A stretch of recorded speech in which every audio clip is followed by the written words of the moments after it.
What's going on, everybody? Evan here with Evan's Detailing and Polishing. Today we're talking about rotary sanding machines.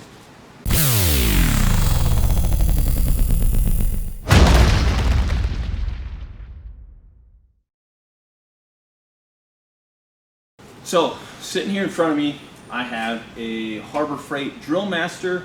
I have the Makita, I think it's the 9227C. I have the dewalt DWP 849X. And I have got one of the most amazing machines I have ever seen, and I would go as far as to say it is life-changing here in my shop for sanding for us in the shop and for our finish polishing. What I have is the brand new dewalt DWE Inox. I will put links for all of these machines except for the Harbor Freight down below. So if you're looking to purchase one of these machines after you watch this video, click those links down below and it will take you directly to where to purchase them and where we personally purchase them from. One thing I want to tell you is all of these are rotary machines, okay? So these are just variable speed grinders. We're going to spin them about 1400 to 1800 RPM.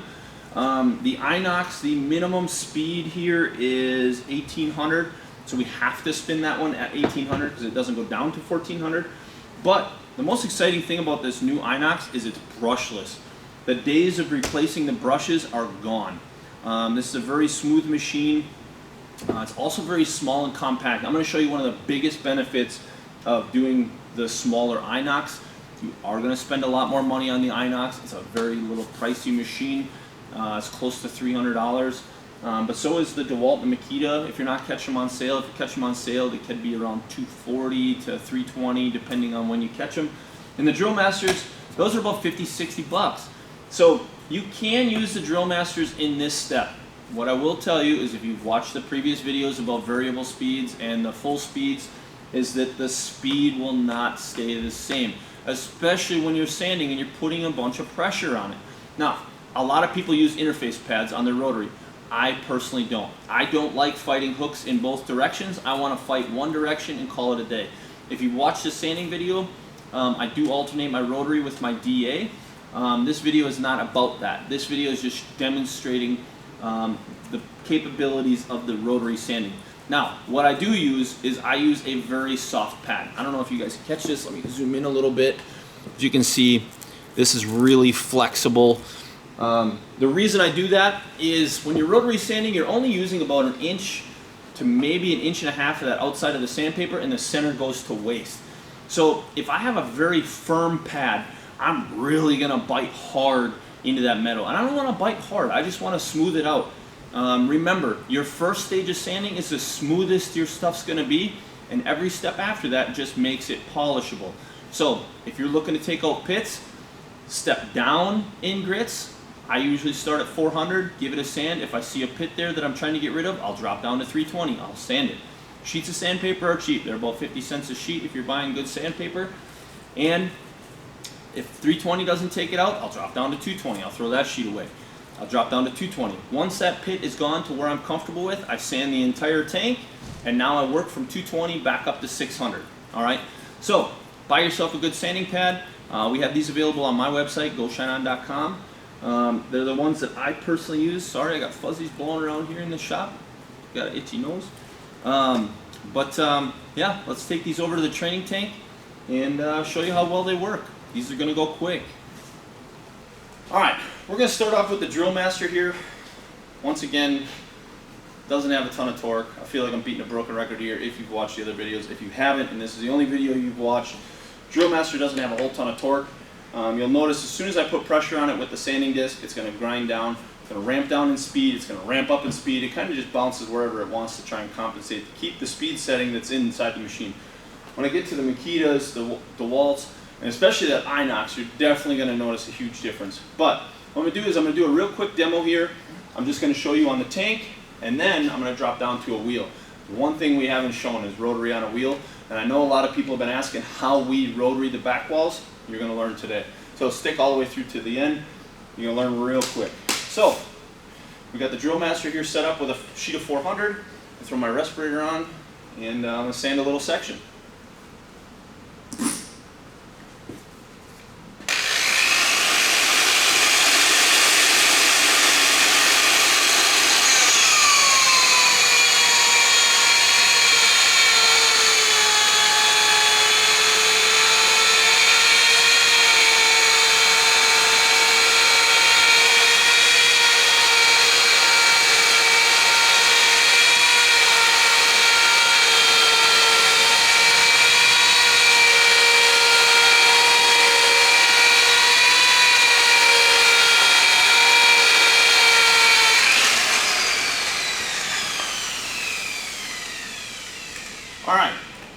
you watch the variable speed grinder video, the drill master doesn't get beat up too bad at high speed, but as soon as you start varying it down to this variable speed setting, the speed really drops down. That variable speed setting does not hold up very well.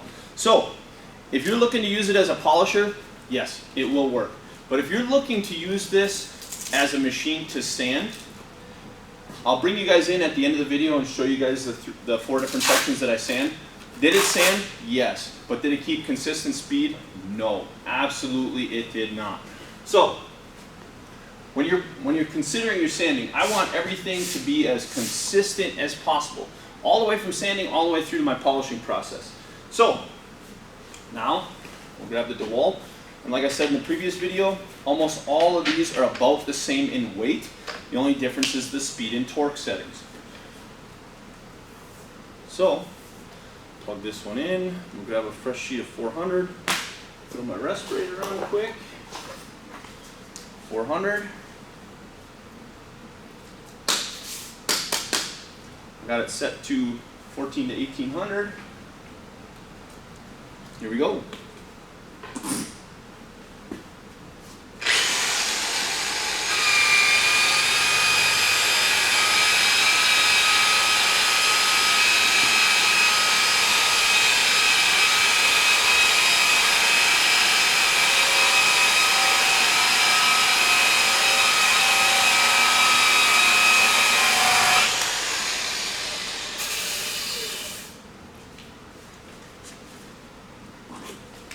Alright, so as you saw, the dewalt does not fluctuate at all when putting extra pressure on it.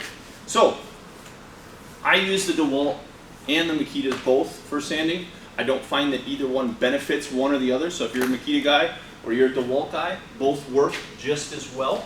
So, for sanding, you could use either machine. If you watch the variable speed polishing video, you will notice when you put a buff on it, that's a different story.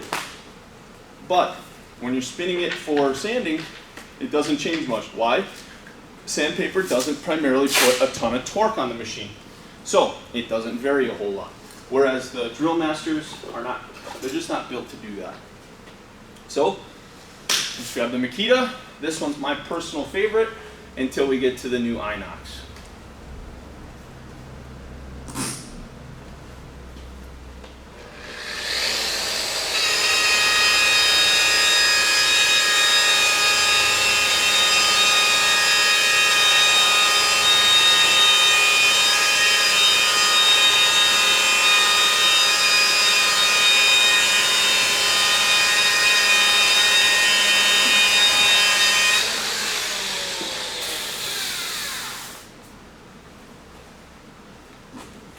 I do not recommend stopping your sandpaper that way. If you get up on the edge, this thing is like a little razor blade. But 400. So, as you noticed, I put extra pressure on that one, and that one didn't change either. You could put a ton of pressure on those Makitas, and they just don't change. That one was my favorite machine until I got this little guy. This thing is about 2/3 the weight of normal rotaries and variables. These little Inoxes, they're amazing. Just flip the trigger to turn them on, instant on, brushless, and this thing's a little beast. It's super light. I can get it into some tight places. I can swap this out, throw a buff on it. If it gets bound up in anything, it's got a brake on it. It'll bring it to a complete stop. The brake kicks out. You'll have to shut it off and restart it to reset it. So if you are using this on a white buff underneath the tank, and you get bound up in some wires, it's going to shut itself off. If you have a buff on it, a cut buff, and you put too much pressure on it, it's going to sense that there's something in it. It's going to kick out and shut off. If you lean on this thing and put too much pressure on, it's going to shut off. It is a great safety feature. I haven't played with this on a cut buff, but if somebody's designing 5-inch buffs or something small, I feel like this would be a great tool for polishing the tops of tanks. So we may even start carrying the small spiral stone buffs on Goshanon sometime soon, because I think a lot of people are going to start buying these Inox, and running a 5-inch with a spiral stone buff on it may work really well for cutting those hard to reach areas on the tops of tanks where you're worried about getting into wires and stuff. Yes, it's going to tug on the wires, but it will stop before it hurts you. This is an amazing machine. Now, pay attention to down here. I'm going to sand this little section here. You can put a bunch of pressure on this thing too, and it does not change at all. Plus, it's light, and it gets into places you can't normally get into.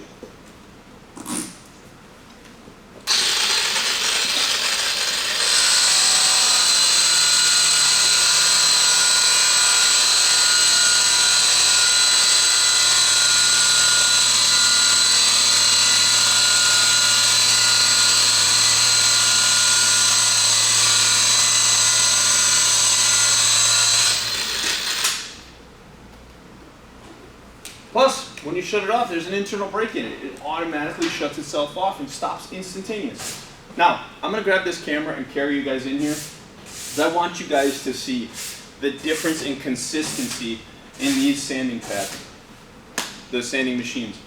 The Harbor Freight Drill Master machine, you're going to notice the sand is real wide, real heavy. Why? Because that speed did not maintain where I wanted it. Now, the dewalt was here. This one's real nice and smooth and consistent. The Makita is ridiculously smooth. So the sanding is more consistent here than it was there. So we're continually getting better from 1 to 2 to 3.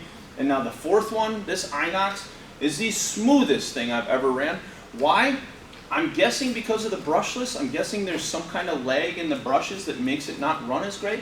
But I will tell you what, this brushless, I'm going to grab the camera here and just carry you guys in and show you so you can take a look for yourself.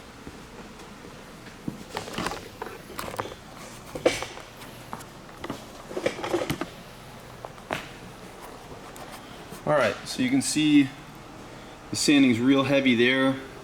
So much smoother and consistent with the dewalt. And then the Makita even smoother yet. But as soon as you get to that dewalt Inox, man, that is just super, super smooth. Here's all four of them together so you can make a snap judgment. And you may not be picking this up on the camera as well as I am here in person, but honestly, take my word for it. That Inox or the dewalt is where it's at. That dewalt or the Makita or the Inox.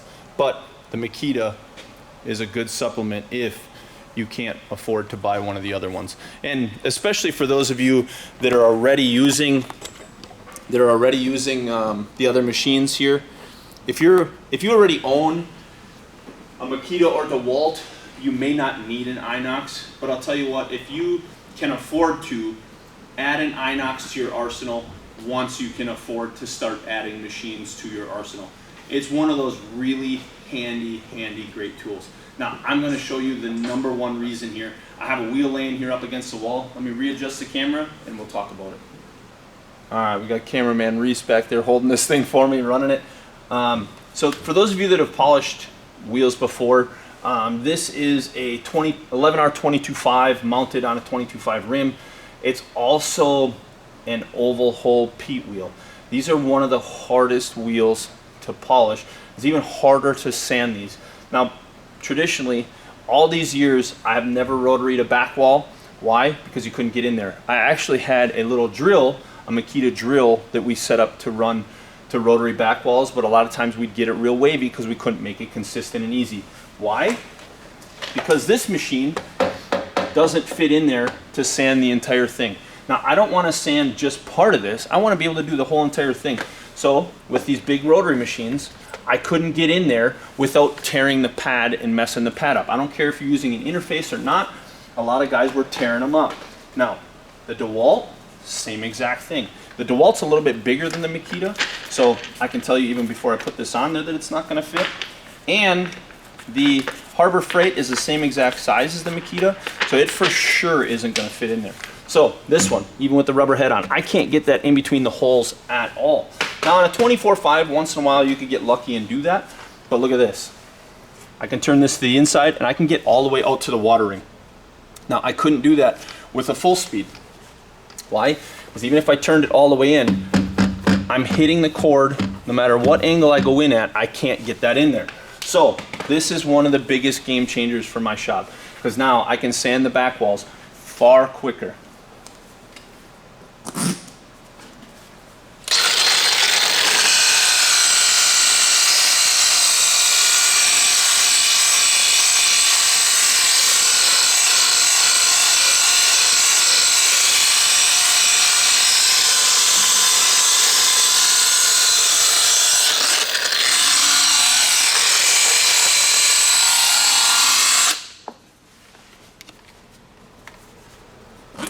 So as you saw at the end there, I put a ton of pressure on it to see if I could snub it out. As you saw, the brake kicked in and it stopped itself. Why? Because it thought we were bound up in here. But now I'm going to show you can also do around the lug nuts.